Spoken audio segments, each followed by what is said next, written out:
Poirot26, and the Prince of Wales embarks on his tour of the Indian subcontinent.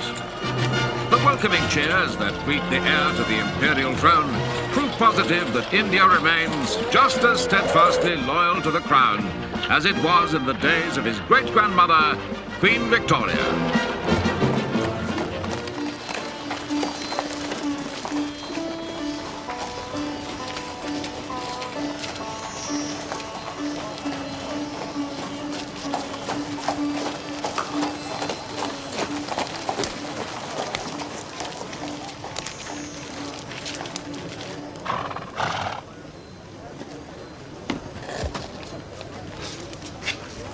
Wait there a minute.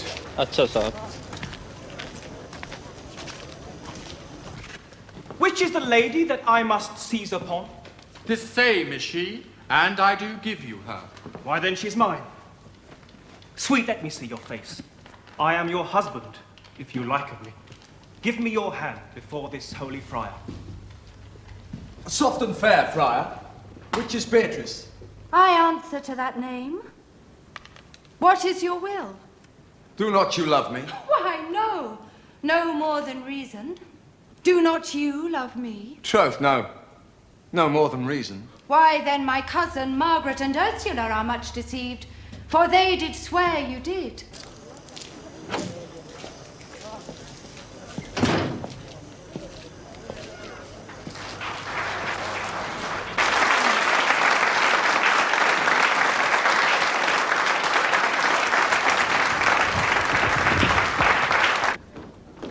What a totally ghastly audience. I didn't think they were too bad. Now for another transformation scene.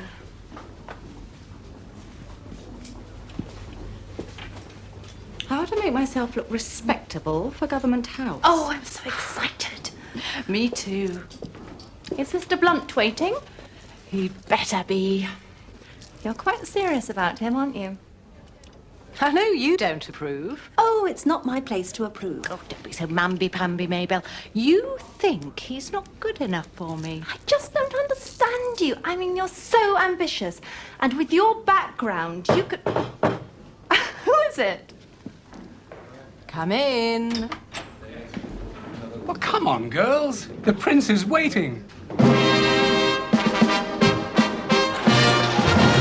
The young prince immerses himself wholeheartedly in the exhausting schedule of duties entailed in such a great enterprise. In the stifling heat of an Indian midsummer, the grandest reception of all is held at Government House, Calcutta.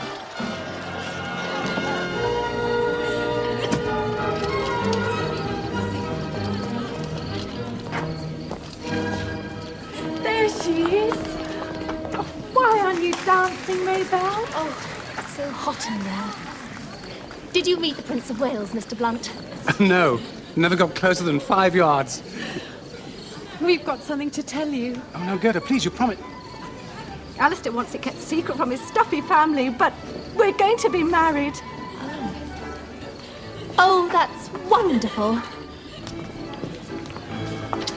Congratulations, Mr. Blunt. When will this be? Quite soon, actually. Alistair's bank want him back in London next month. Oh, come on, Alistair. I want to dance. Excuse us, please, Miss Sainsbury-Seal.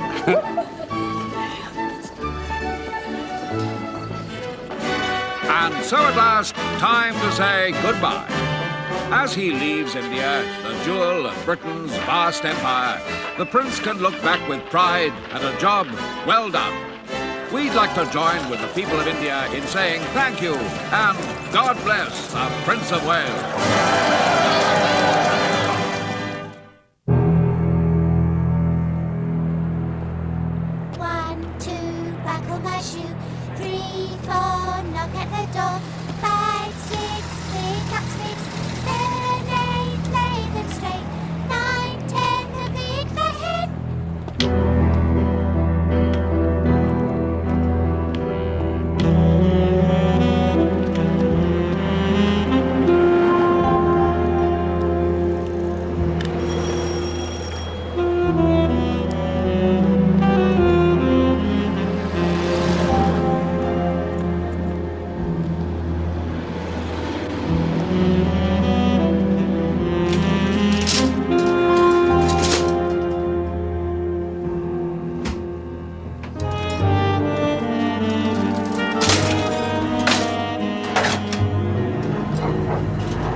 Sit yourself down, Mr. Poirot.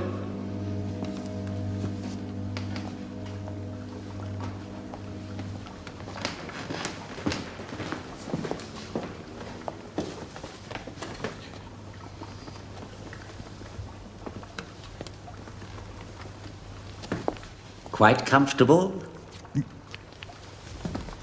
We'll start the preparatory work today, Mr. Poirot. I'm so sorry to have kept you. Oh, that's all right. Mr. Morley asked me to make another appointment. Oh, What about the 6th of August at 11:45, Miss Sainsbury Seal? Yes, that looks perfect.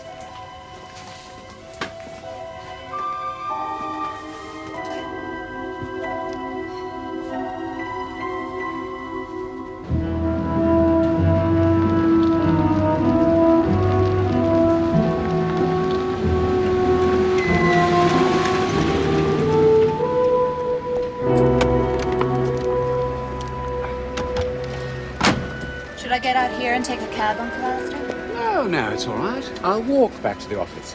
Keep the car. Finish your shopping. As long as I have it back by 5:30. Excuse me. It's Alistair Blunt, isn't it? Yes? You don't remember me. Maybelle. Maybelle Sainsbury Seal. I was your wife's friend. Yes. Yes, of course I remember you. I'll see you at home later then, Jane. It was in India, if you remember. Gerda and I were on tour together. I've only just come back after all these years. I've been doing work for the Zanana missions, you know. Well, it's wonderful to see you again, Miss Sainsbury Seal. It really is, but I'd love to see Gerda again. Miss Seal? Sainsbury Seal, yes? Why, Mr. Ambriotis. Oh, I'm sorry. I didn't recognize you for a moment. How nice. I came to return this. My hot water bottle. Oh, what must you think?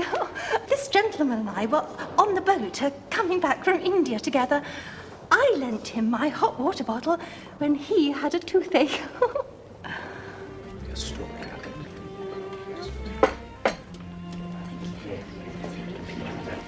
Have you been to a dentist yet about that tooth, Mr. Ambriotis? Not yet, no. It doesn't hurt so much. That's very naughty of you. You must go and see my man, Mr. Morley in Harley Street. As a matter of fact, it's rather a coincidence. I saw him only this morning, and as I was coming out, I ran into another old friend from India. Oh, from much longer ago, of course. His wife and I were together in the touring company I told you about. Oh, yes, yes. When you were an actress. Quite. And he's done awfully well, I believe, since then. Mr. Alistair Blunt. Mr. Alistair Blunt, the banker. I believe so. He certainly used to work in a bank when he met Gerda. Gerda? His wife. Oh, we were such pals. Of course, she was a better actress than I. I always said she'd get on in the profession. But she left it to marry Alistair, and I left it to stay in India.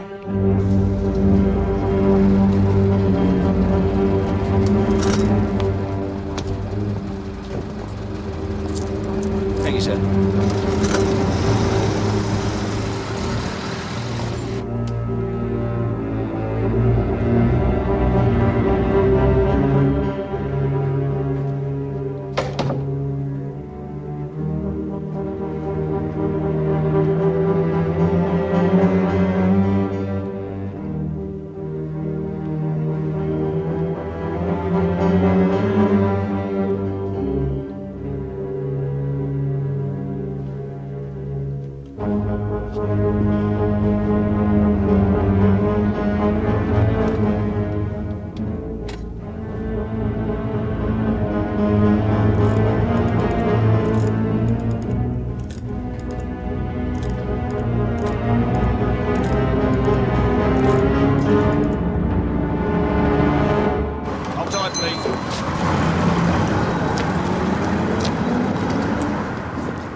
Oh, Yes, ma'am. my name's Sainsbury Seal. I want to see Mrs. Blunt. She's staying with Mrs. Chapman. Mrs. Chapman. Right. This way, ma'am.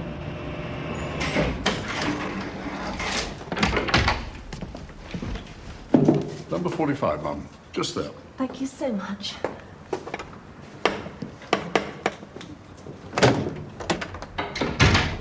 Good. After all these years.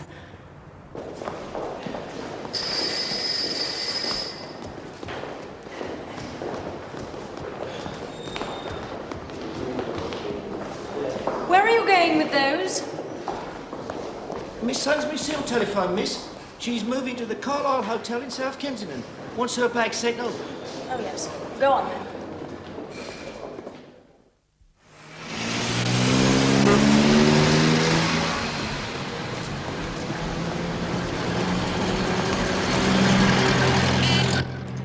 Damn boy's late again.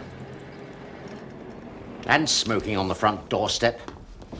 Young people nowadays. Unreliable, self-centered. The girls are as bad. Gladys isn't coming in today. Her aunt's had a stroke and she's had to go up to Yorkshire. That's hardly the girl's fault. She's been different lately. It's that Frank Carter fellow. Girls do fall in love, Henry.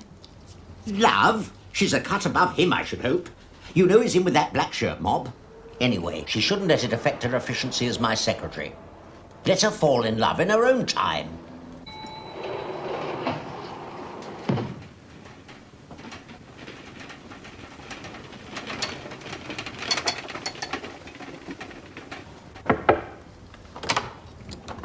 Good morning, Mr. Poirot26. Is everything all right, sir? What? No. Yes, it's just a toothache.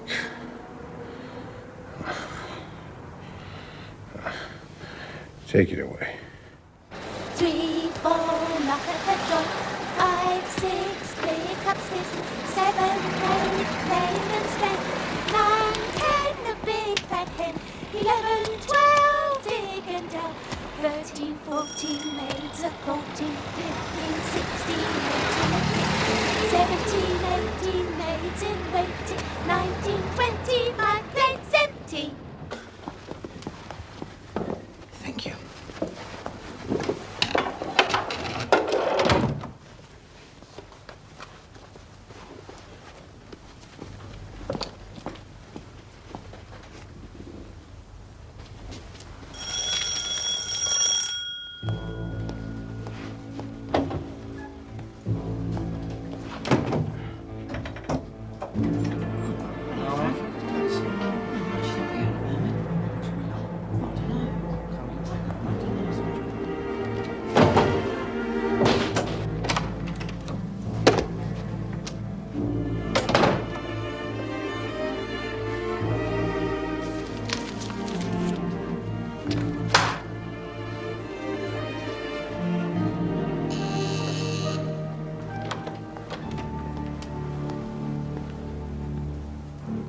Mr. Porritt.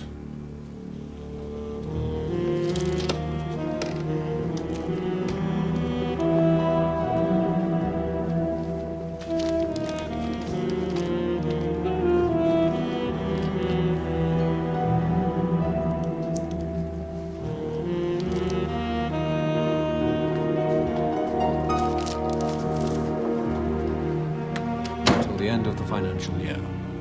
Thank you, Charles. Any other business? There's the question of the debenture issue.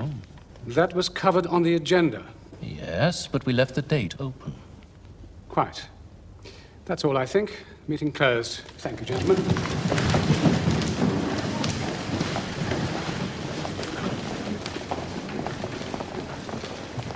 All right, Alistair. All right. Yes, I'm fine. Can I give you a lift? No, my car's waiting. I'm going to the dentist. I see. That's why you were in such a bad mood. We'll get your treatment finished today, Mr. Poirot.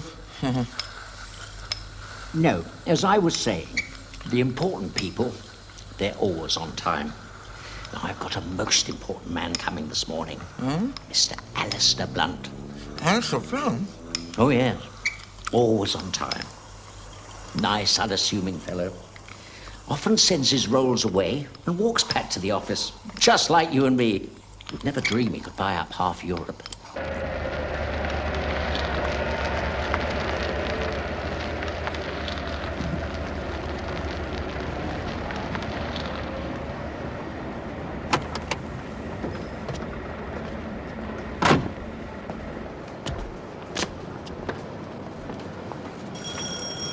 Well, goodbye, Mr. Poirot. Wasn't too bad this time, was it? No. Shall I ring for the lift for you? No, thank you. I shall walk down. I'll see you in 6 months.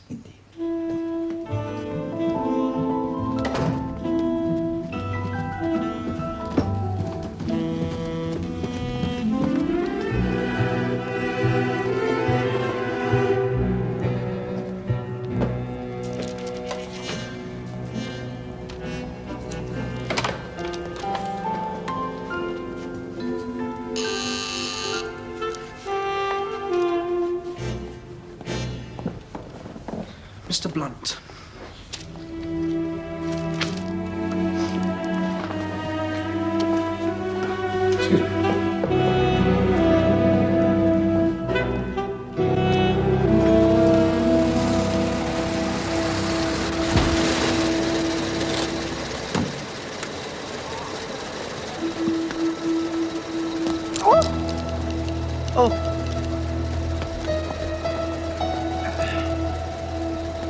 So kind. Not at all, madame.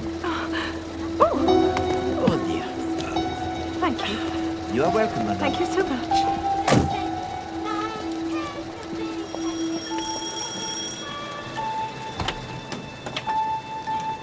I have an appointment with Mr. Morley. Name? Miss Sainsbury Seal.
Well, I have now been waiting for 45 minutes. My appointment was for 12:30.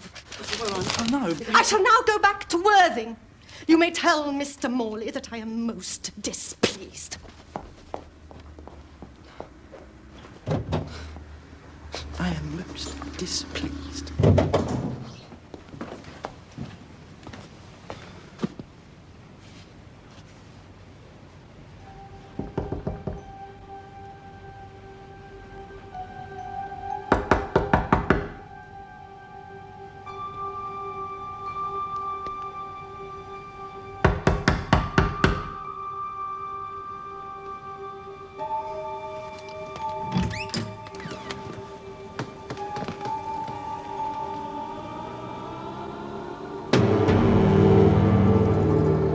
Oh my God!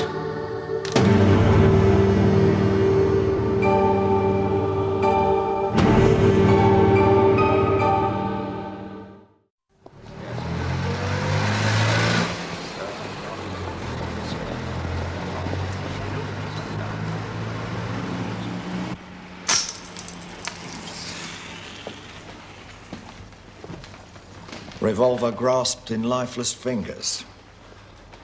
Doesn't seem to be much doubt about it, does there? It has to be suicide.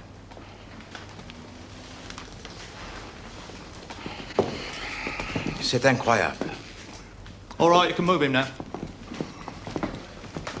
So, tell me, Chief Inspector Japp. Lived upstairs with his sister. Hasn't been moody or depressed. I wondered if you'd noticed anything when you saw him this morning. Nothing at all. He was, what shall I say, normality itself. When did it occur, this tragedy? Can't say exactly. Nobody seems to have heard the shot. It was discovered about 1:30 by the page boy Alfred Biggs. At what time did Monsieur Morley last press the buzzer for a new patient? 12:05, and the boys showed up the patient who was waiting, a Mr. Amberiotis, staying at the Astoria Hotel, according to the appointment book. And at what time did he leave, this Monsieur Amberiotis? Well, the boy didn't show him out, so he doesn't know. But I rang up the Astoria, and Mr. Amberiotis says he looked at his watch as he closed the front door, and it was exactly 12:25. So, at 25 minutes past 12, our dentist, he is the normal dentist, huh? Cheerful, competent, urbane. And the very next moment, despair, misery, what you will, and he shoots himself? It's quite incredible to me that my brother should have committed suicide. He'd been quite his usual self, had he, madam? Not upset in any way? He was annoyed. He had a busy day in front of him, and his assistant had received a telegram to say her aunt had had a stroke. She left for Yorkshire by an early train. And your brother? He was annoyed at this? Well, the fact is, his assistants got engaged to a rather unsuitable young man, and it occurred to Henry that this young man had persuaded her to take the day off. What does he do, this young man? Frank Carter is, or was, an insurance clerk. He lost his job a few weeks ago and seems unable to get another. Did your brother try and persuade her to break off her engagement? Oh, yes, he did, as a matter of fact. So this Frank Carter would quite possibly have a grudge against your brother. Is that Miss Neville? She's back in a rare taking, she is. The whole thing was a wicked practical joke. There wasn't anything wrong with Auntie at all. She couldn't understand it when I suddenly turned up. Are you quite sure it wasn't your friend, Mr. Carter, who sent this telegram? Frank? Whatever for?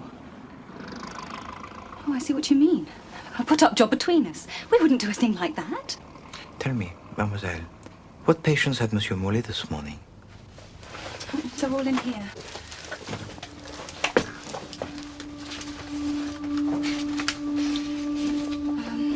At 10 o'clock, Mrs. Soames, about her new plate.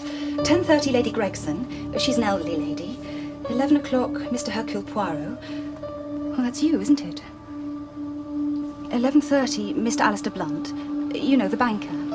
Then Miss Sainsbury Seal. Oh, she's just back from India. 12 o'clock, Mr. Amberiotis. He was a new patient.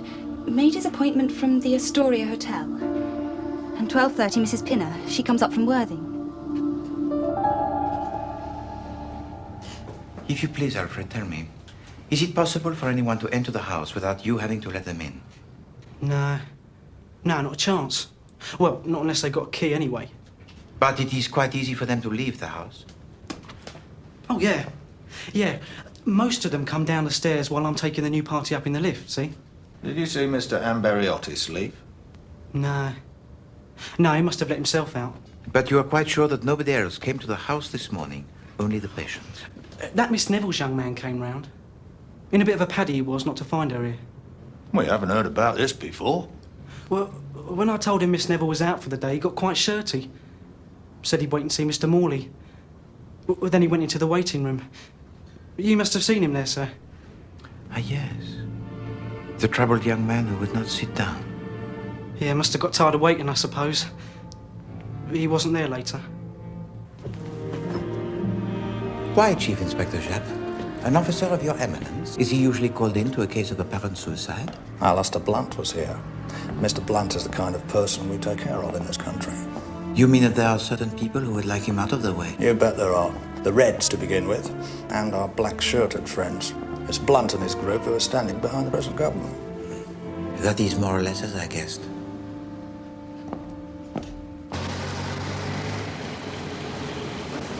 Tell me something about Monsieur Blunt, Chief Inspector. Alistair Blunt. He controls all the Arnholt interests in Europe, as well as the merchant banks. He married into the family. We won't spend too long with him. I want to get onto the Astoria. As it stands at the moment, this Mr. Amberiotis was the last person to see Mr. Morley alive. This is the second occasion this year that my allowance has not been paid on time, Alistair. You must talk to the bank, Julia, or to the trustees. Only my poor dear sister was still alive. If she were alive, Mother, you couldn't benefit from her will. That is a wicked thing to say, Jane. It's not wicked, it's true. The truth is often wicked. I'm sorry, Julie, this is not my business. When I die, the capital will come to you to do with exactly as you wish. Until then... Until then, I am expected to exist. I won't say live. On the pittance from the trust. $25,000 a year can scarcely be called a pittance.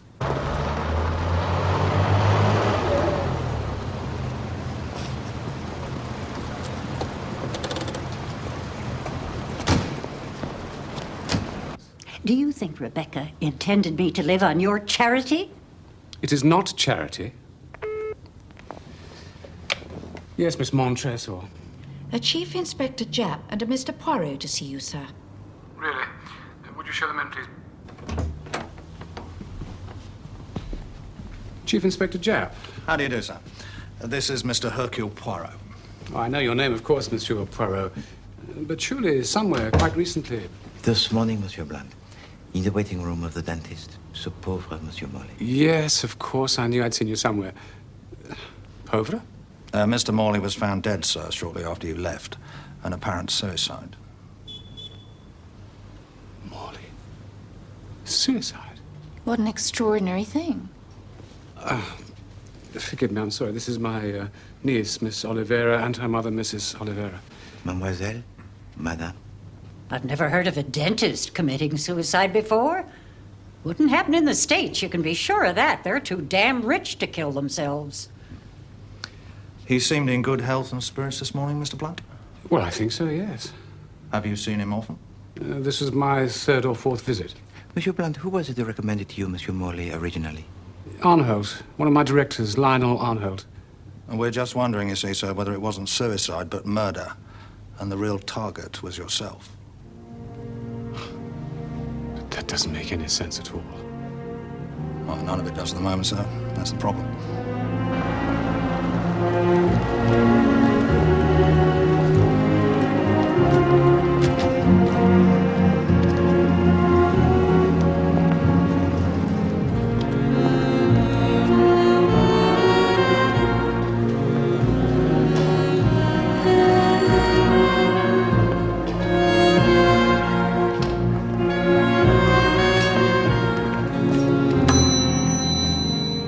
Good evening.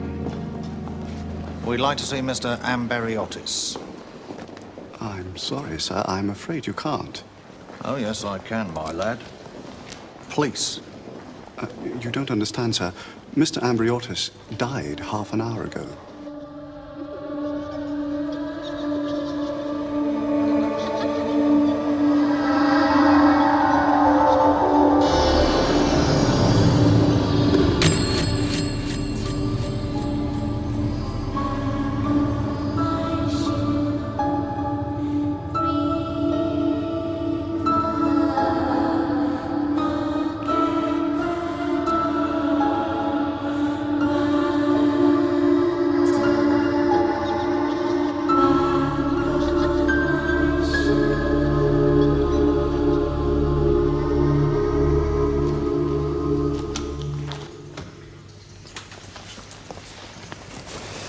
Interesting.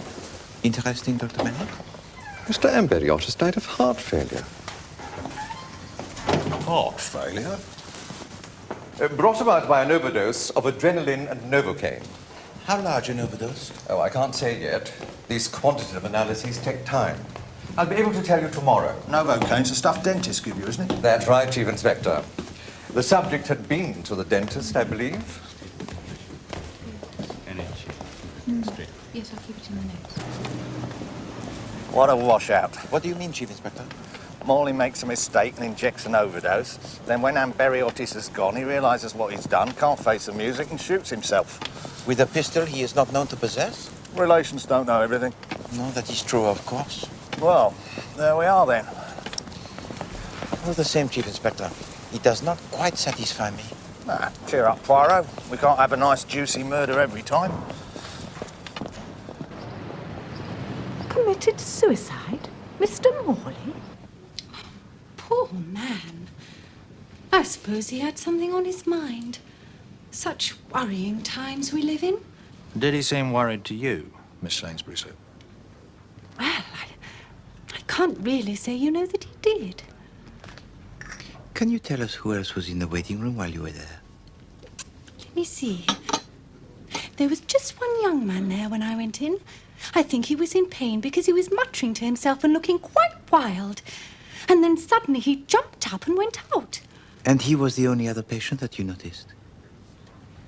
A gentleman came down the stairs and went out, just as I went up to Mr. Morley.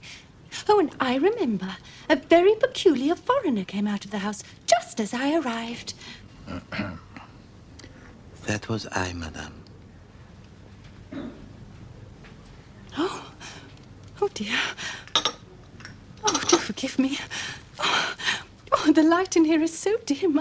Please, calm yourself, madame. Well, I think that's about all, Miss Sainsbury Seal. We may require you to give evidence at the inquest, of course. Oh, no. I will be so nervous. Well, no need to be nervous, madam. Just stand up and speak clearly. Oh, that's very amusing, Chief Inspector. Is it? I used to be an actress. Just small parts, you know. Then I went on a world tour. Yes, well... Well, if my name should be in the papers, as a witness at the inquest, I mean, you will be sure that it's spelt right, won't you? Miss Maybelle Sainsbury Seal. Maybelle spelt M-A-B-E-L-L-E.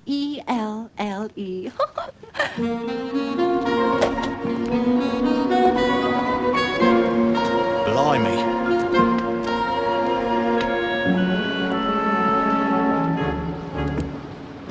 I can only give you a few moments, I'm afraid, Mr.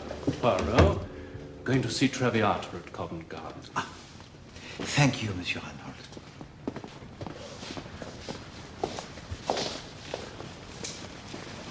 What's this all about? It is about the death of the dentist, Monsieur Henry Morley.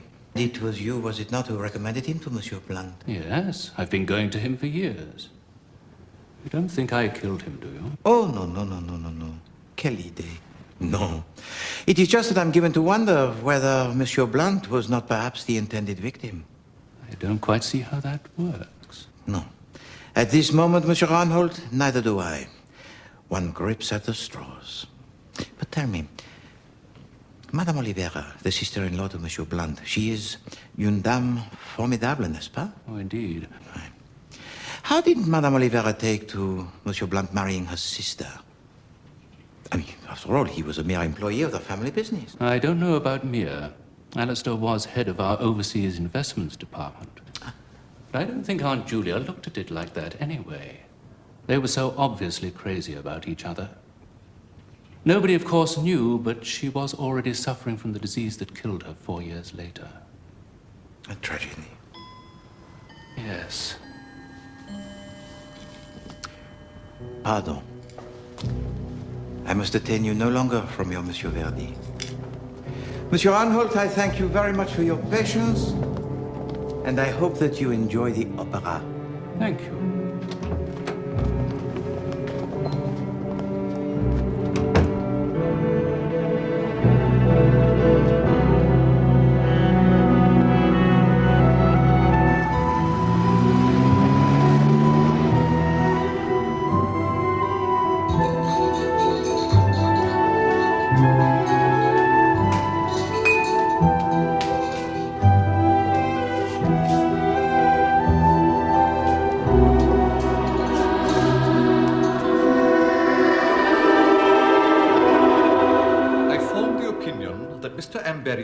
Died of heart failure caused by a large overdose of a Novocaine and adrenaline mixture.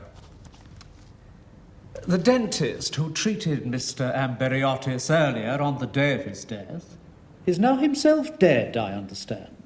So I understand, sir. Thank you, Dr. Bennett. Thank you.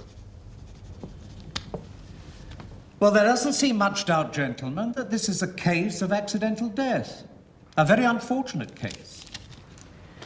Did Mr. Morley accidentally give his patient too large a dose of the anaesthetic? Or did Mr. Amberiotis have an unusual reaction to it? Since Mr. Morley is now himself dead, we shall never have the answer to this.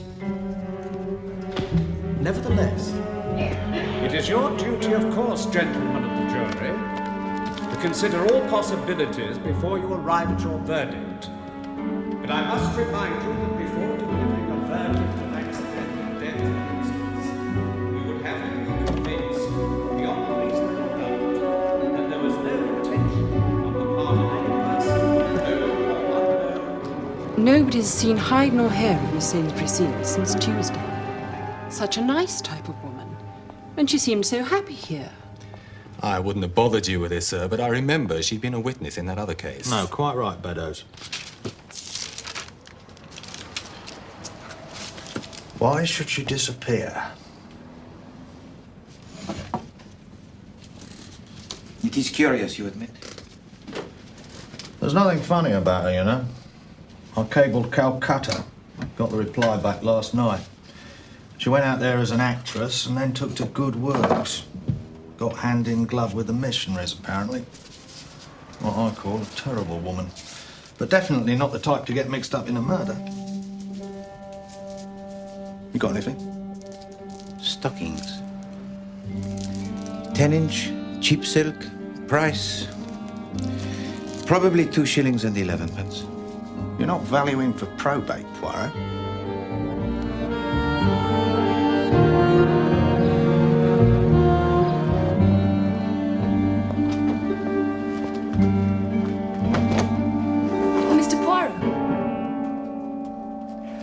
Mademoiselle Neville, what a pleasant surprise. I'm so sorry to worry you like this, but I had to see you. I was very upset by the inquest this morning. It couldn't happen the way they said it did. Giving a patient an overdose, I mean. Dentists get into the habit of giving the regulation amount automatically. But you did not say this in the coroner's court. I was afraid of making things worse.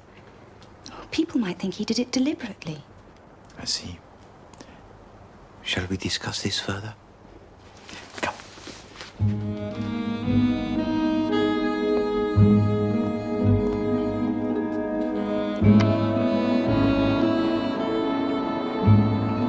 I should like to know a little bit more about the telegram you received calling you away on that day.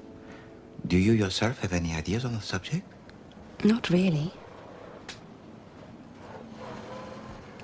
Frank, my friend, accused me of wanting to go off for the day with somebody else. Oh. He's been very moody and suspicious lately. Just losing his job and not being able to get another one, I suppose. And he was upset, was he not, to discover that you had gone away on that day? Yes. You see, he'd come round to tell me how he'd got this marvellous new job. £10 a week. Ooh. He wanted me to know right away. And what is it, this new job? Oh, well, I don't know all the details. Some government department. I have to write to his London address, and the letters get forwarded. Hola. Does that not seem to you to be a little strange? Well, I thought so. But Frank says it's often done nowadays. I should like to meet this friend of yours, mademoiselle. His only free day is Sunday. He's away in the country all the week. Eh bien, tomorrow is Sunday. I'm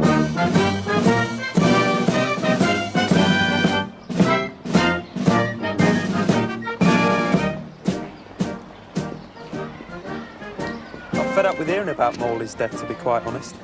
There wasn't anything so wonderful about him that I could see. Tell me, Monsieur Carter, why were you in Harley Street that day? I saw you there in the waiting room. All right. I was going to tell Morley that this business of putting Gladys against me had gone on long enough. That I'd landed a good job and that it was about time she handed in a notice and thought about her trousseau. But you did not actually tell him these things. I got fed up with waiting in that dingy mausoleum, so I left. At what time did you leave? I can't remember. I've got to get going. The march will be starting soon. It has been a great pleasure to meet you, Monsieur Carter. And yes, I am delighted to hear about your new job. The work, it is interesting, n'est-ce pas? Oh, yeah. You know. I'll see you next week, Gladys. Goodbye, Frank. Au revoir, Monsieur Carter.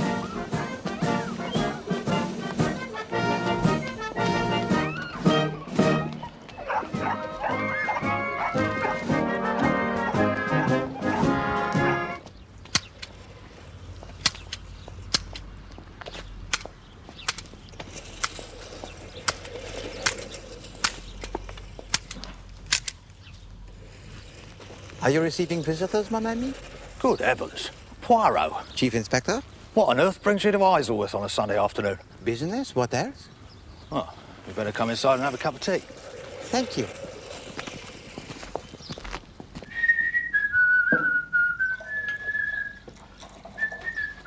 Madame Japp, she is not at home? No. Some blessed meeting.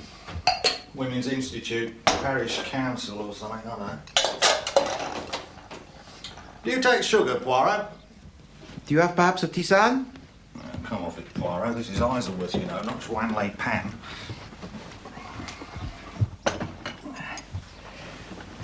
What's the business, anyway? I wondered if you'd been able to trace the telegram that was sent to Mademoiselle Gladys Neville. Yes, we did, as a matter of fact. Rather clever. The aunt lives in Richmond in Yorkshire. The telegram was handed in Richmond, Surrey, just down the road here. Do you know what I think, Chief Inspector? What's that?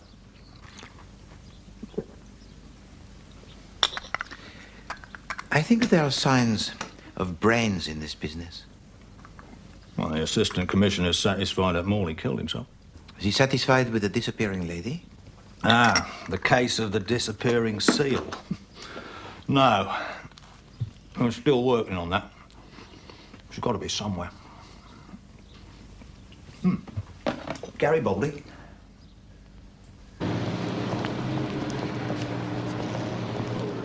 And I really think my feelings ought to be considered in the matter, Alistair. But your feelings have been considered, Mother. Yes, Julia, that is true.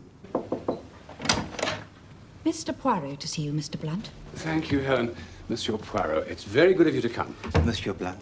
Well, if you are going to talk horrors, I shall leave. Allow me. I'll see you at home, Jane. Madame. You've met Miss Oliveira, I think? Oh, yes, indeed, mademoiselle. Please. Thank you. I hope I haven't asked you here on a wild goose chase, Mr. Poirot. It's about this missing woman that the papers are full of, Miss Sainsbury Seal. Yes. Jane, I'm sure this is utterly unimportant. Why we are wasting Monsieur Poirot's time, I really don't know. If you please, Monsieur Blunt, allow Poirot to decide.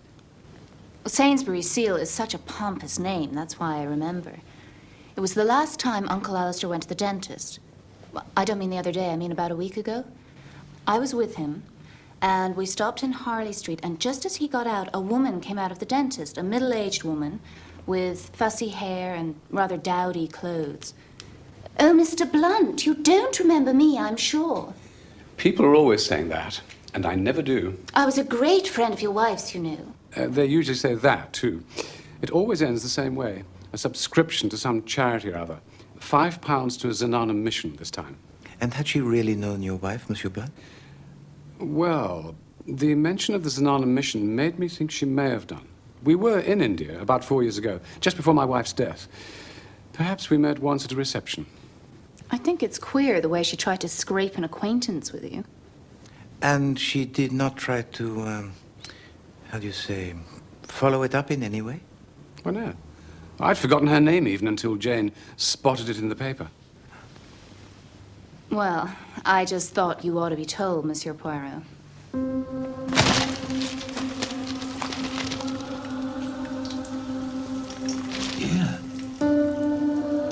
Here, Alison. What? There's a thing here about a woman who came here. Miss Sainsbury Seal. It says here she's missing. You don't have a pass key? No, I've never had one. We can't just break in. Well, suppose something's happened to her. Yes, and suppose she's gone off on holidays. Oh, no. Oh, no. Go on, Sarge. Right.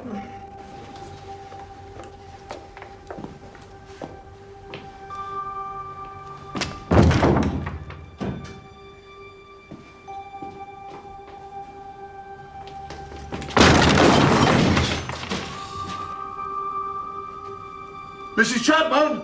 Leave it to us. Mrs. Chapman!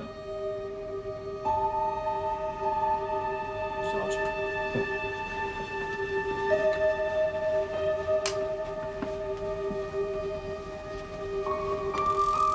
Hello?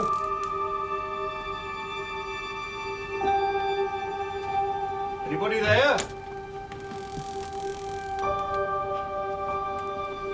Mrs. Chapman?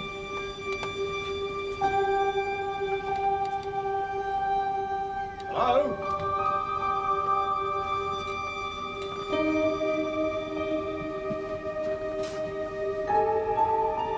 Anybody here?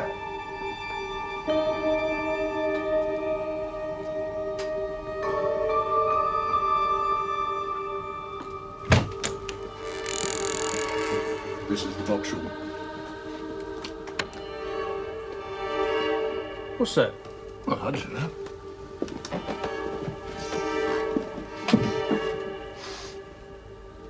Shall I open it, Sarge? Go on then.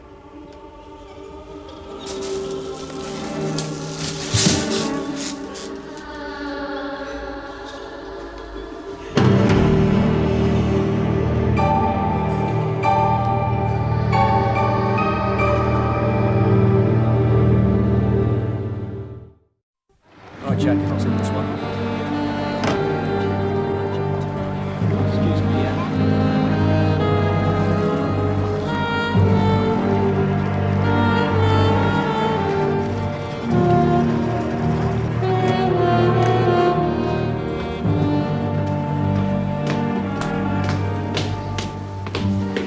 Nice one. It's not particularly pleasant.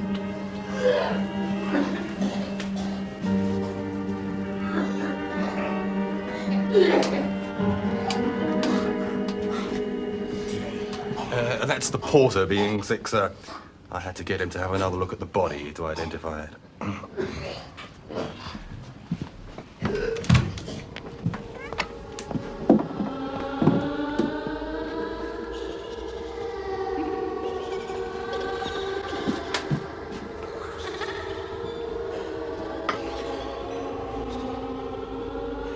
There's some brandy in the other room.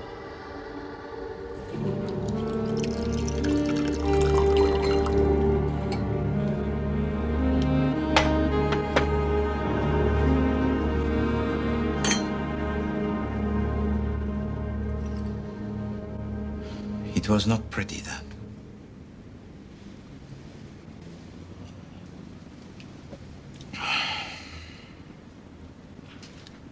Tell me all about it, Chief Inspector. The flat belongs to a Mrs. Albert Chapman. Can't tell you much about her, really. Pays her bills, fond of a game of bridge, keeps herself to herself, more or less. The neighbours say they've hardly ever seen her, in fact. And Mr. Chapman's a commercial traveller, apparently, so he spends most of his time away from home. And Mademoiselle Saint-Brécile? She came here on the evening of our interview with her, about 7:15. The porter's wife was cleaning up here and saw her arrive. She'd been here once before, the porter says. No, one thing's for certain. Sylvia Chapman, or Sylvia's friends, murdered the lady, put her in the box and made off. But why was the face so battered? Sheer vindictiveness, maybe. Or it may have been with the idea of concealing the woman's identity. I don't know. No fingerprints anywhere as far as we can see. You mean every fingerprint in the apartment was removed after the murder? That's about the size of it.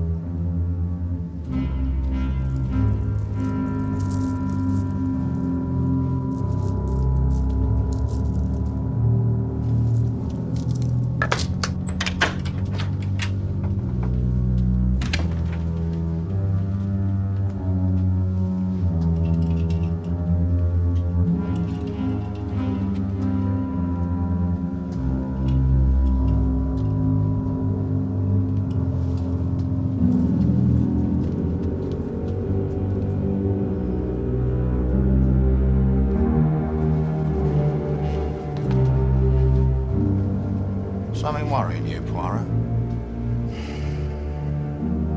Yes. Yes, I'm very seriously worried.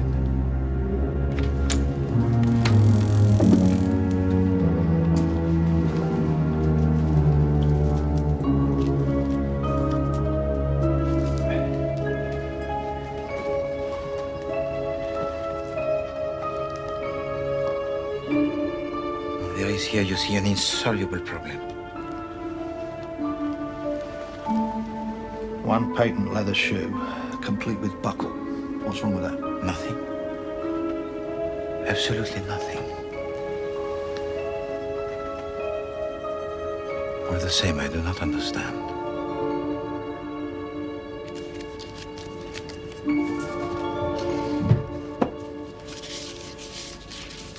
Some bills belonging to Madame Chapman.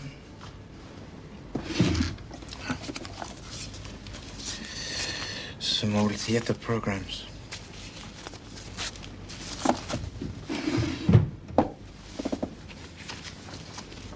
A leaflet about the Zenon emissions. We can guess who brought that here. Nothing much of interest in the address book either, sir. No, so I see. Hairdressers, dressmakers, dentist, Morley, 168 Harley Street. Not so strange if she was a friend of the Sainsbury Seal woman.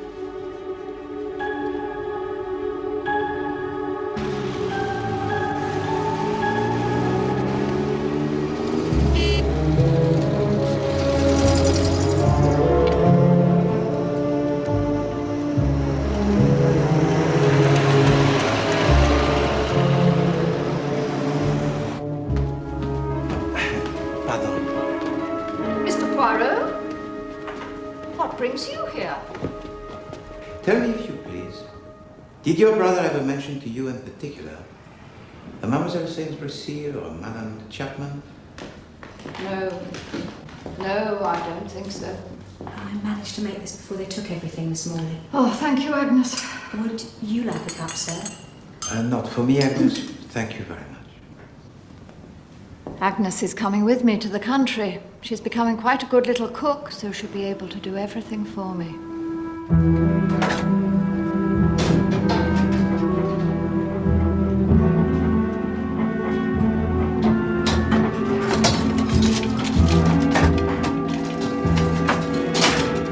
Excuse me, sir. Yeah. For asking. Yeah. But does anyone know anything more about the master's death, sir? Nothing fresh has come to light, Agnes. They're still quite sure he shot himself because he'd made a mistake with that drug. Yeah. Why do you ask? I only... Agnes! I just want to be sure, sir. Agnes!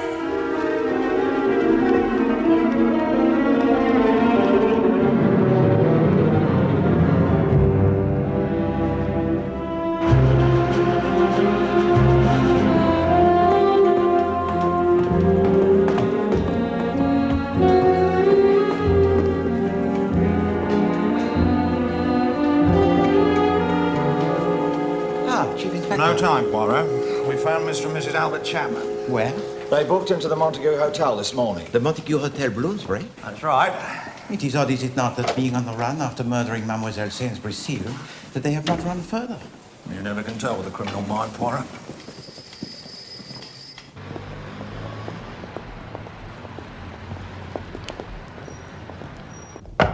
Open up! Who is it? Police! Police? Just open the door, Mr. Chapman. Here! All right, there's no need for anyone to get hurt. You are Mr. Albert Chapman? Yes? And this is Mrs. Chapman? Yes? What's the meaning of this? I'll ask the question, sir. Do you live at number 45 Litchfield Court in Battersea No. in the county? What do you mean, no? Well, we don't. Do we, Beryl? Beryl? What's wrong with Beryl? We happen to know that your name is Sylvia, Mrs. Chapman. What are you talking about? We live in Budley Salterton. Not this Litchfield place. You have proof of that, I suppose? Well, no. Yes. I have. Watch him, Beddoes.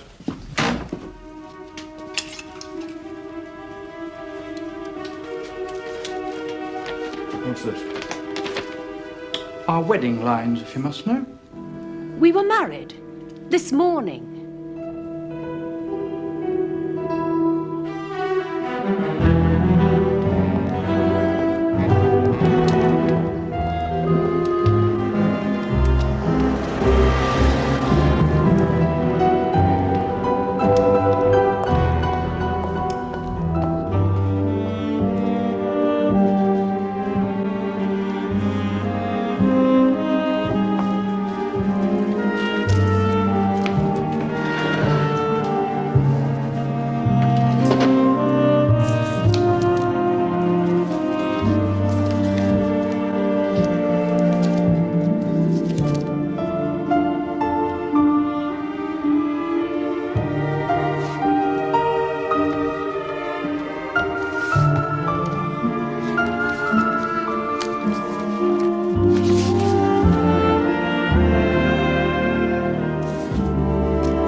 I swear by Almighty God that the evidence I shall give shall be the truth, the whole truth, and nothing but the truth. You are Mr. John Letheron, Yes, sir? and you are a dentist. Yes, sir. I've taken over the dental practice of the late Mr. Henry Morley at 168 Harley Street. I see. You were recently called to examine the body of the deceased for purposes of identification. Were you not? I was, sir. The police believe the body to be that of Miss Maybelle Sainsbury Seal, who was a patient of Mr. Morley's. I see. You've inherited, as it were, the late Mr. Morley's patients. That's right, sir. And of course their dental records. Quite. And could you identify the body from these records? I could, sir. It was not Miss Sainsbury Seal. It was Mrs. Sylvia Chapman, another patient of Mr. Morley's.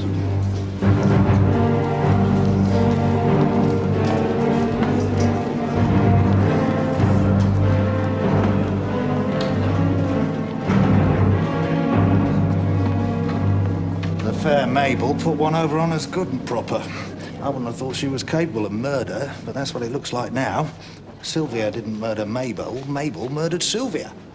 Perhaps. It crossed my mind that Morley might have been killed so he couldn't identify the body.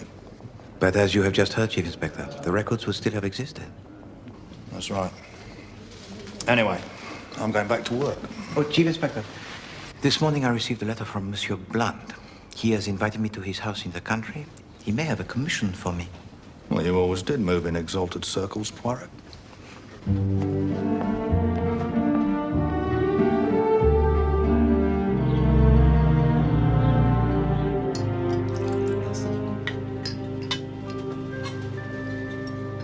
Helen isn't dining with us tonight? I suggested that it would be far better for her to rest than to go to all the bother of dressing herself up and coming down. She saw my point. Oh? I thought it might make a pleasant change for her. I really don't see why you need a secretary during the weekend anyway. She's new to the job. There's a lot she needs to learn.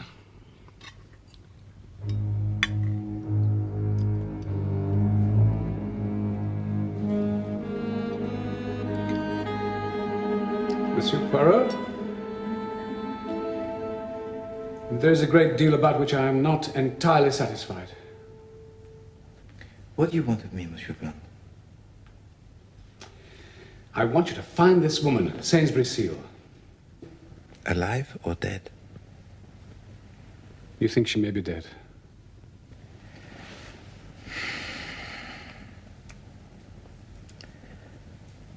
I think she might be dead, yes. Why do you think so? Because of a pair of new silk stockings I discovered.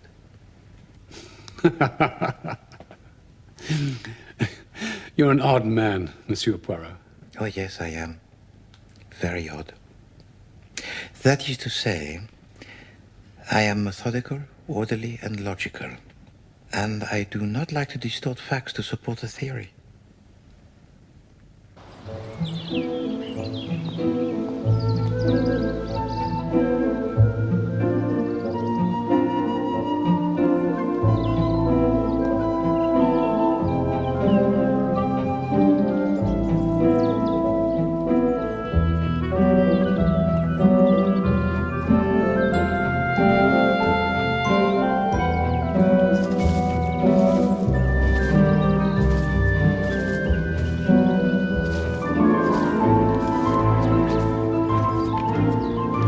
Good morning.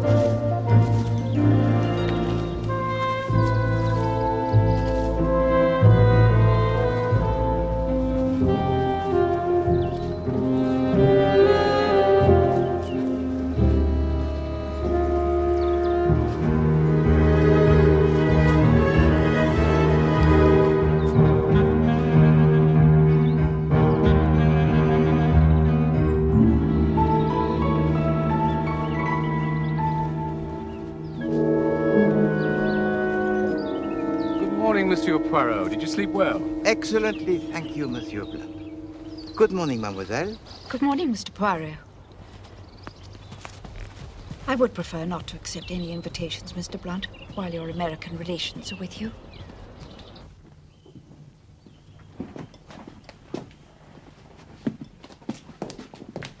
Good morning.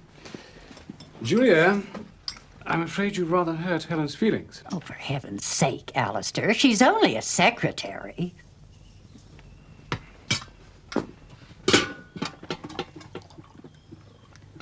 I noticed that you have a gardener who you must have employed recently. Yes, we took one on a couple of weeks ago. But do you know from where he came? I'm afraid not. McAllister, the head gardener, engaged him. What is his name? Well, I don't know. Dunning. Sunbury, something of the sort.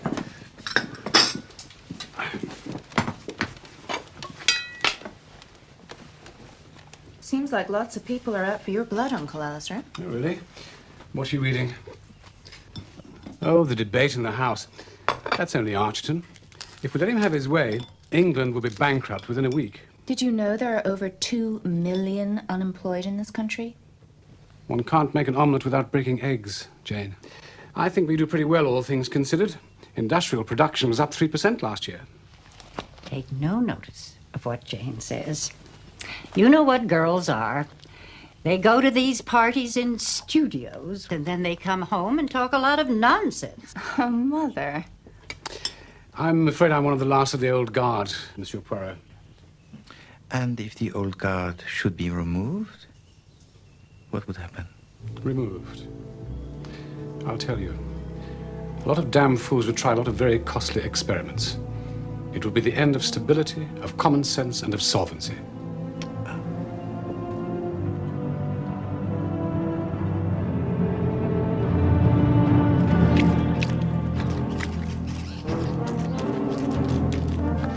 Of course, we've always taken great pride in our herbaceous borders here. They're a lot of work, mind, but well worth the effort, I've always thought. Ah, now these flowers here, they're beautiful. Yes, they're particularly good this year. And look at these here. Good God! Drop that gun! Wasn't me, I tell you! Oh no, just shooting at the birds, I suppose. Oops, but I caught him right at it. I was just weeding the beds. I heard a shot, the gun fell right at my feet, I picked it up, and this stupid cow jumped on me. Now then, Dunning, Dunbury, what is your name? His name is Frank Carter.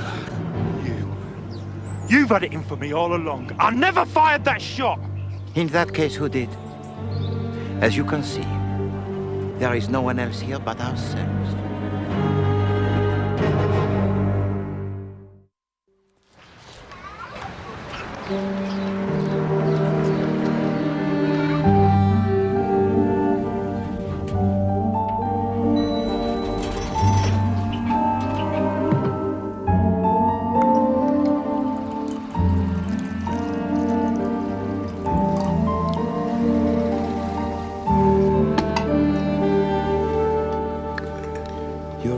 must not agitate yourself, Mademoiselle Neville. First they tried to pretend that Frank attempted to murder Mr. Blunt. And now they've accused him of murdering poor Mr. Morley. Sugar? No, thank you. I was down there, you know, at Exham, when the shot was fired at Monsieur Blunt. It's these black shirts. They march around waving their banners. They have this ridiculous salute. And they work up these poor men like Frank until they think they're doing something wonderful and patriotic. And that is the defense of Monsieur Carter? No, I haven't seen him, of course. They wouldn't let me.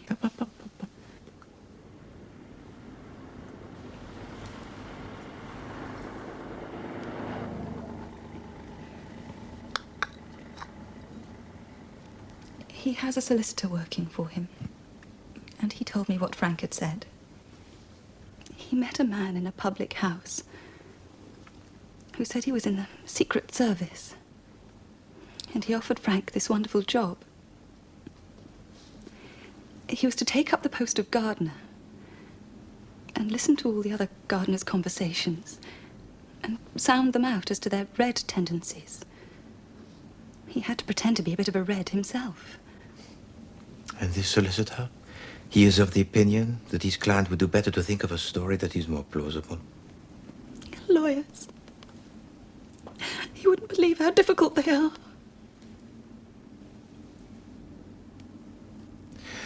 Mademoiselle Neville, what did you think of the housemaid, Agnes? I didn't think at all about her. Mr. Morley's sister kept a strict eye on the maids. Why are you asking? She wrote to me a letter, and as yet I do not know why.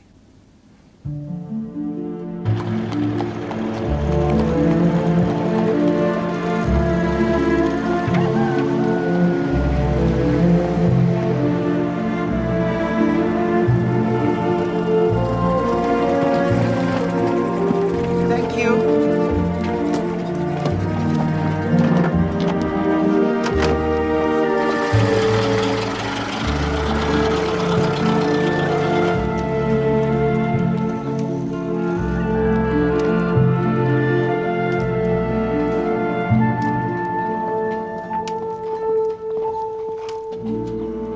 Your tea, madam.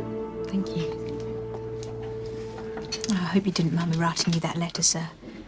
Only I didn't want for you to come to the house. I mean, if I was to say anything in front of Miss Morley, she might say as how I ought to have said something before. But me and the cook, we'd read in the papers how the master had made a mistake with that drug and that had shot himself. So it did seem quite clear, didn't it, sir? When did you begin to feel differently, Agnes? Seeing it in that paper, sir, about that Frank Carter shooting at that gentleman. I mean, up till then, neither of us thought he'd done anything to Mr. Morley. We just thought it was a bit queer. What was queer, Agnes? It was that morning, sir. The morning Mr. Morley shot himself. I was wondering if I dared run down and get the post. So I went out on the landing and I looked down over the stairs. And it was then that I saw him. The Frank Carter. Down on the stairs below. He was just standing there, like, waiting. Then he seemed to make up his mind and he sort of went very quickly down the stairs towards the master's surgery. And I thought to myself, the master won't like that. But just then, cook called me and I went back into the kitchen. And afterwards, I heard the master had shot himself and it was so awful, it just drove everything out of my head. Tell me, Agnes, did you actually see Frank Carter enter the room of Monsieur Morley? He must have done, sir. At what time was this? Must have been about 12:30, sir.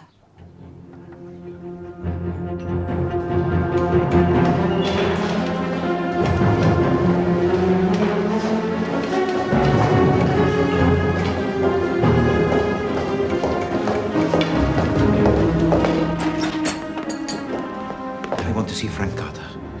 What's the big idea? You are unwilling? What do you want to see Carter for? Ask him if he really murdered Morley? Yes. And I suppose you think he'll tell you if he did? He might tell me, yes. That can only mean that you've got hold of something that proves more or less conclusively that he didn't. You ought to play fair with us, Poirot. I am playing fair with you, Chief Inspector.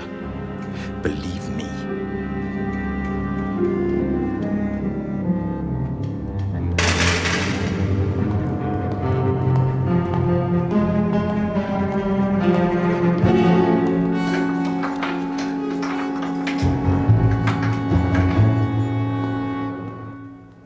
It's a damn lie. You paid her to say that. Anger and abuse will not help you, Monsieur Carter. Agnes is going to tell her story, and it is going to be believed. You were on the stairs. Agnes did see you, and you did go into the room of Monsieur Morley. What happened then? It's a lie!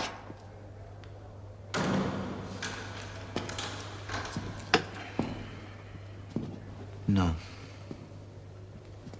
It is not a lie. If you did not kill Monsieur Morley, your only hope is to tell me the exact truth of what happened that morning.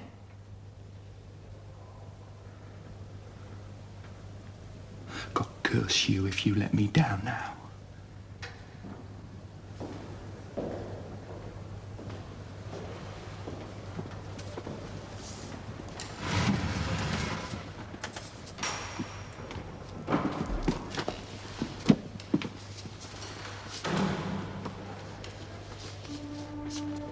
I did go in. I went up the stairs and waited above Morley's landing till I could be sure of getting him alone. Then a bearded gent came out and went down the stairs. I was just making up my mind to go when another gent came out and went down the stairs too. I knew I had to be quick. I went along and nipped into his room without knocking. I was all set to have it out with him. But he was lying there dead, and I could see the bullet hole in his head with a black crust of blood round it.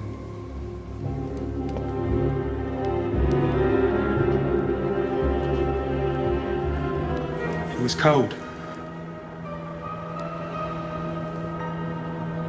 I knew I was in a jam then. They were going to say I'd done it.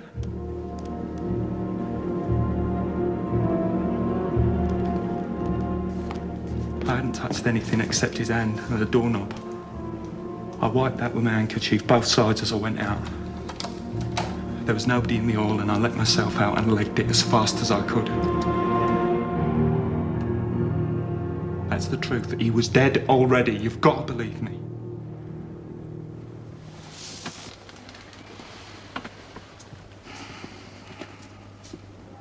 By telling me the truth, you have just saved yourself from being hanged. I don't see it. They're going to say if I'm... Mr. Platter, your story has confirmed what I knew to be the truth. You can leave it now to me.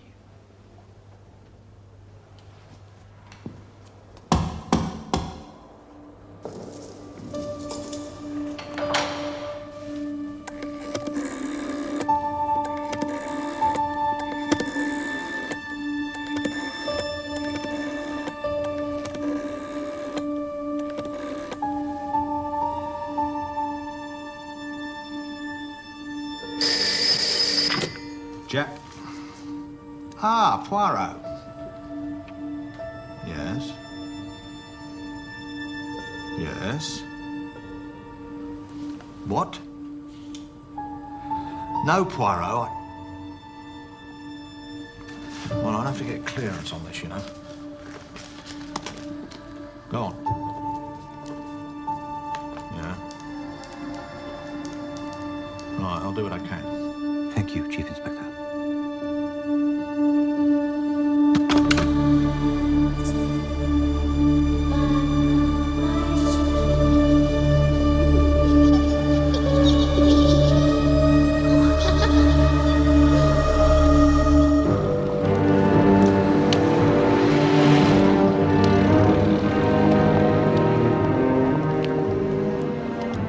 Mr. Hercule Poirot, sir. Thank you. This is about Miss Sainsbury Seal, is it? Have you found her? I hope you do not object, Monsieur Blunt, but I have invited a few other people to join us.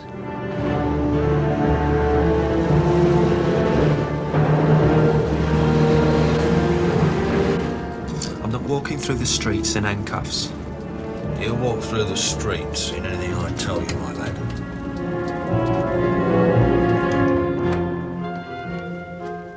I hope this is a matter of importance, Alistair. That Belgian detective sent a most insolent message to us. Mother?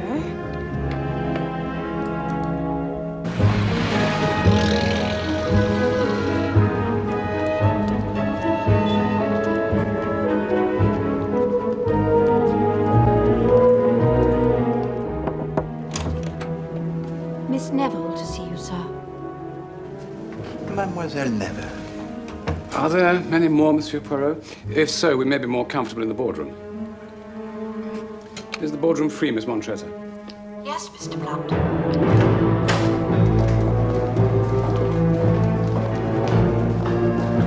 Frank! All right. He's still in His Majesty's custody, you know. Show a bit of respect. Come on. Mesdames et Messieurs, good afternoon. Since the beginning of this case, 3 people have died. Pauvre Monsieur Morley, pauvre Monsieur Amberiotis, and pauvre Mademoiselle Sainsbury-Seal. I thought she was still missing. No, Mademoiselle. In fact, Mademoiselle Sainsbury-Seal was dead even before the investigations of this case began. The porter at Lichfield Court told us that Mademoiselle Sainsbury-Seal had been to visit Madame Chapman. He saw her go to the apartment and be let in. She never came out again. No.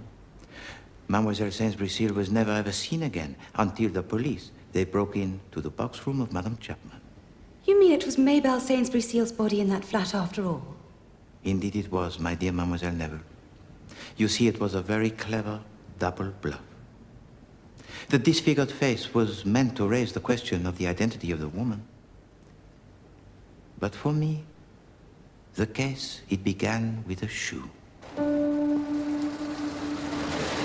As I left the dentist's after my séance, a taxi stopped.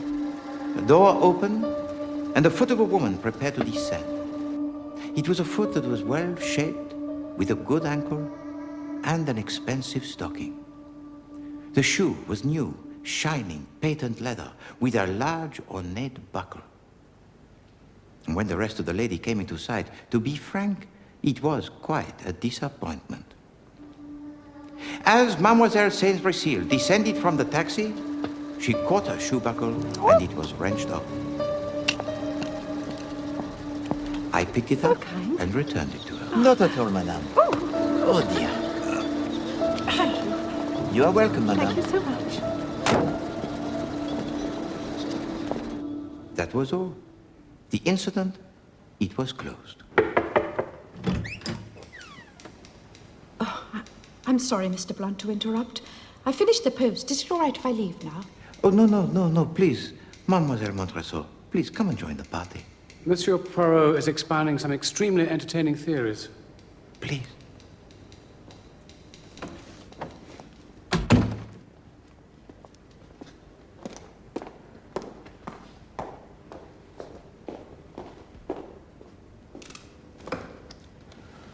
Go on, Poirot. Thank you. When Chief Inspector Japp summoned me to Lichfield Court, because a body had been discovered, the first thing that I noticed was a shabby buckled shoe. Well? You have failed to appreciate the point, Monsieur Blunt. It was a shabby shoe. It was a well-worn shoe. But you see, Mademoiselle Sainsbury-Seal visited the apartment on the evening of the same day of the murder of Monsieur Morley. So in the morning, they were the new shoes. In the evening, they were the old shoes. I can't see why that's important. Eh bien, mademoiselle, Poirot does not like things he cannot explain. Madame Chapman took a size 5 in shoes. I knew that Mademoiselle Sainsbury-Seal wore a 10-inch stocking. That is to say, she took at least a size 6 in shoes. So I went back to re-examine the body. My idea was that the face had been disfigured to hide the fact that it really was the body of Madame Chapman dressed in the clothes of Mademoiselle Sainsbury-Seal. Mais non. The shoe on the body was size 6. So it looked as if it was the body of Mademoiselle Sainsbury-Seal after all. But then why was the face so disfigured? By coincidence, the dentist of Mademoiselle Sainsbury-Seal was also the dentist of Madame Chapman, Monsieur Morley. But he was dead. However, the records, they would have still existed, huh? So the successor to Monsieur Morley would have been able to positively identify the body as that of Mademoiselle Sainsbury-Seal. And could you identify the body from these records? I could, sir. It was not Miss Sainsbury-Seal. It was Mrs. Sylvia Chapman, another patient of Mr. Morley's. But if it was the body of Madame Chapman, why was she dressed in the clothes of Mademoiselle Sainsbury-Seal? An interesting problem, n'est-ce pas? So, I cast my mind back to the Mademoiselle Sainsbury-Seal whom I had met, whom the Chief Inspector Japp had met. I used to be an actress. Just small parts, you know. Then I went on a world tour. And although everything about her and everything she said was in perfect accord with her given character, I am now convinced that the Mademoiselle Sainsbury-Seal whom we had met and the Mademoiselle Sainsbury-Seal who accosted you, Monsieur Blunt, You don't remember me, Maybelle. Gerda and I were on tour together. they were not the same woman. You mean Miss Sainsbury-Seal was murdered and someone else took over her identity? Précisément. A game that is very dangerous, n'est-ce pas? But the rewards, they were very high. Rewards? What rewards? In just one moment, if you please, Madame Oliveira. Perhaps Mr. Morley was murdered because he would have been able to identify Miss Sainsbury-Seal's body by her teeth. Perhaps. However, now we must face the facts.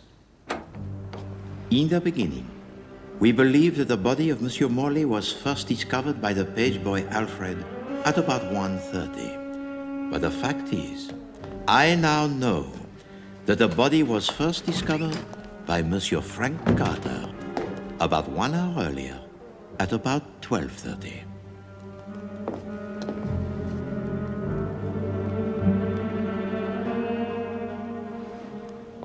Two things occurred between the death of Monsieur Morley and the discovery of his body by Monsieur Carter. The lady whose shoe buckle I retrieved was shown into the surgery of Monsieur Morley.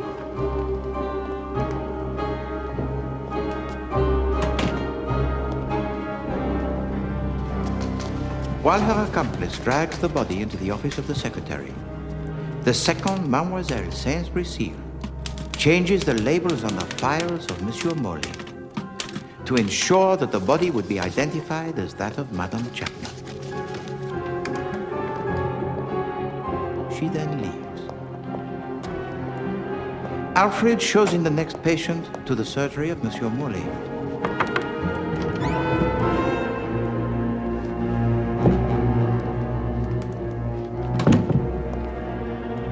Now, Monsieur Amberiotis had never before met the dentist, Monsieur Morley. It's been troubling me since the journey from India. So our murderer, he was able to assume his identity. This dentist tells to Monsieur Amberiotis that it would be best to freeze the gum. He then administers an injection which contains a dose of Novocaine and adrenaline, which is sufficient to kill him 6 hours later. But why? Why would anyone want to kill this man? Because Monsieur Amberiotis had learned something from Mademoiselle Sainsbury-Seal. He had learned a secret. And a secret that could make him a very rich man.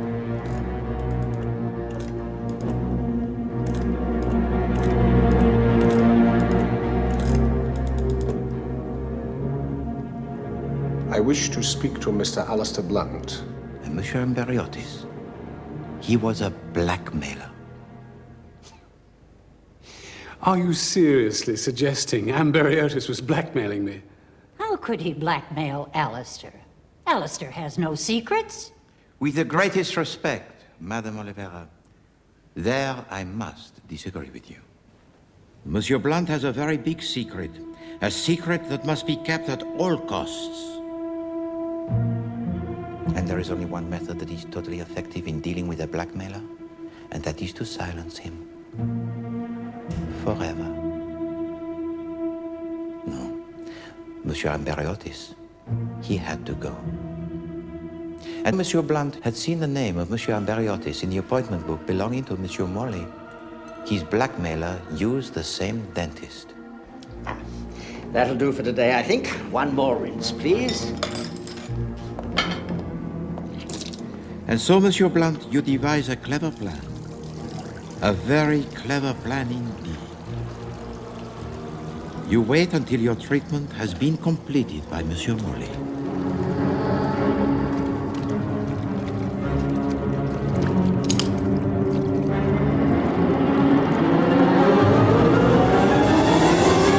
Then you shoot him.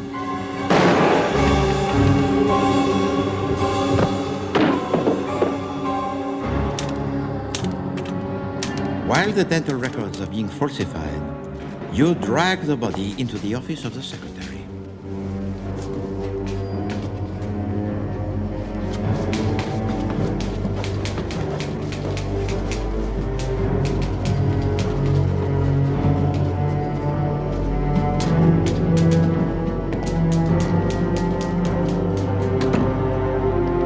As I have said, Monsieur Amberiotis had never before met Monsieur Morley, so there was no reason for him to suspect anything.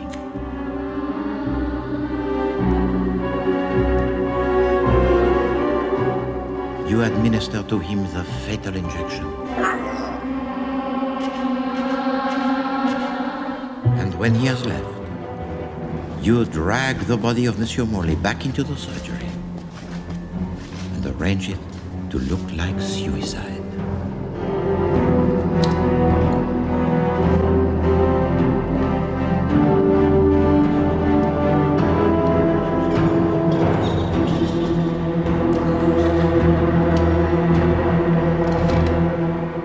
I know, Monsieur Poirot, you have a great reputation.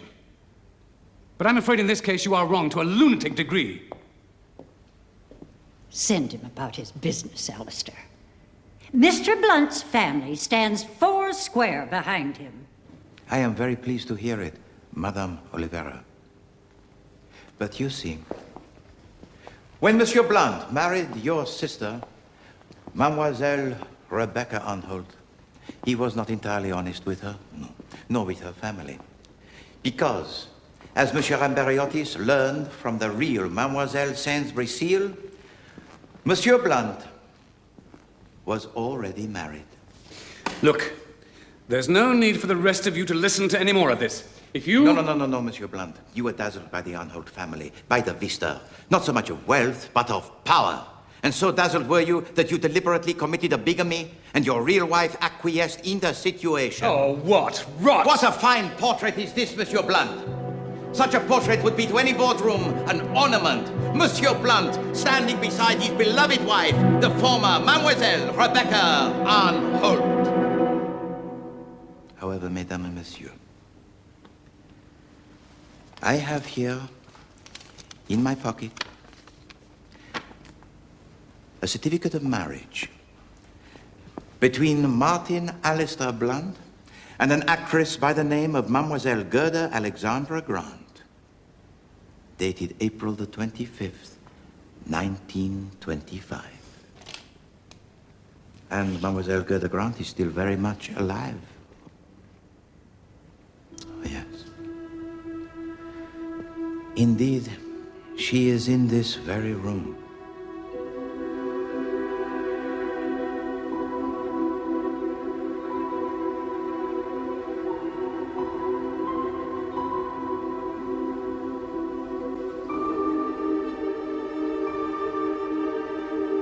When I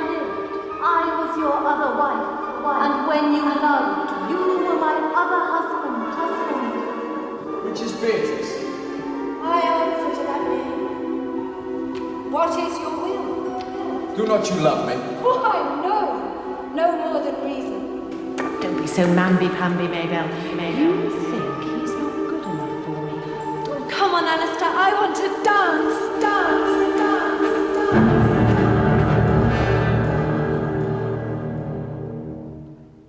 dance. Gerda got such a kick out of it all, didn't you, old girl?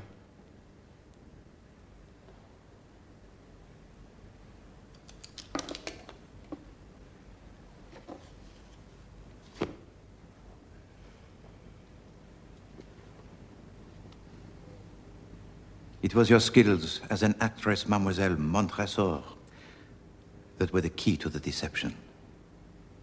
You connived at the bigamy of your husband. While he set about marrying into the Arnholt family, you assumed the identity of Madame Sylvia Chapman. After all these years. Hello, Mabel. Come in. I brought you some flowers. When the real Mademoiselle Sainsbury-Seal met again your husband, you murder your old friend in cold blood. Go into the sitting room, straight through there. But your skills as an actress are put to the test once again, as the second Mademoiselle Sainsbury-Seal.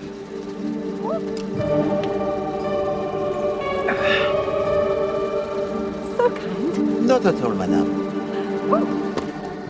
Unfortunately for you, it was Hercule Poirot who retrieved your shoe buckle that day. But having safely deceived the Chief Inspector Japp and myself, or so you thought, you took the opportunity to be as close as possible to your husband. You assumed the name of Helen Montresor and joined him as his new, efficient secretary. We'll never make these people understand, will we, my darling? Such ordinary, unimaginative people. I wish I could make you understand, Monsieur Poirot, about my meeting with Rebecca and my marriage. Gerda understood, didn't you, old girl? We could have married again after Rebecca's death, but, do you know, we'd come to rather enjoy all the secrecy. She's an actress through and through. She would have found it very dull being just one character. Well, I've killed 3 people, so presumably I ought to hang, but haven't I done something for England? I have held it firm. I have kept it solvent. I have kept it free from dictators. I am necessary to the continuing peace and well-being of this nation. Is he saying what I think he's saying? What about me? He was going to let me hang. Précisément. Monsieur Blunt, with his usual efficiency, had provided for himself a second line of defense. If things went wrong, you, Monsieur Carter, you were to be the scapegoat. You see by now, Monsieur Blunt knows of Monsieur Morley's opinion regarding you. And so he arranges for you to be engaged in a most mysterious fashion. As a gardener. Ah, these flowers here, they're beautiful. And how easy for Helen Montresor to fire a shot vaguely in your direction. Drop the pistol at your feet, where you are bound to pick it up. Drop that gun! Help! Oh, Mr. Blunt! You are caught red-handed. And of course, nobody is going to believe your story, your ridiculous story, about being employed by the Secret Service. No. As far as Monsieur Blunt is concerned, you can end your short life on the gallows. I don't waste pity on people like him. Eh bien, Monsieur Blunt, that is where you and I, we do not see alike. For to me, the lives of those 3 people are just as important as your own life.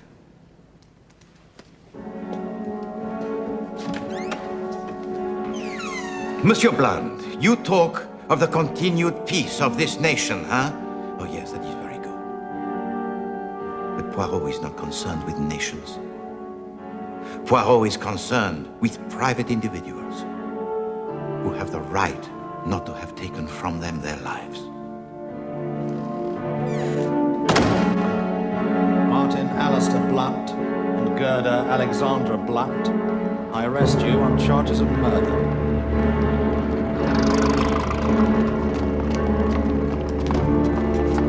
Please.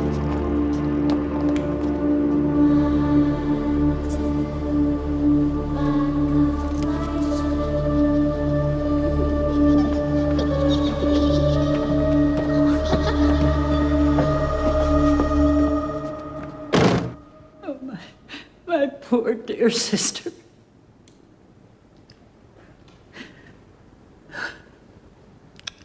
I don't know why I'm crying. Come on, Mother. I never liked him anyway. Why don't we go back home? To New York.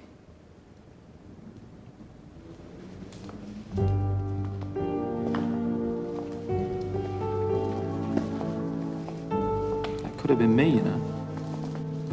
I think I'm going to keep a close eye on you in future, Frank Carter. You're not safe out on your own. Secret Service.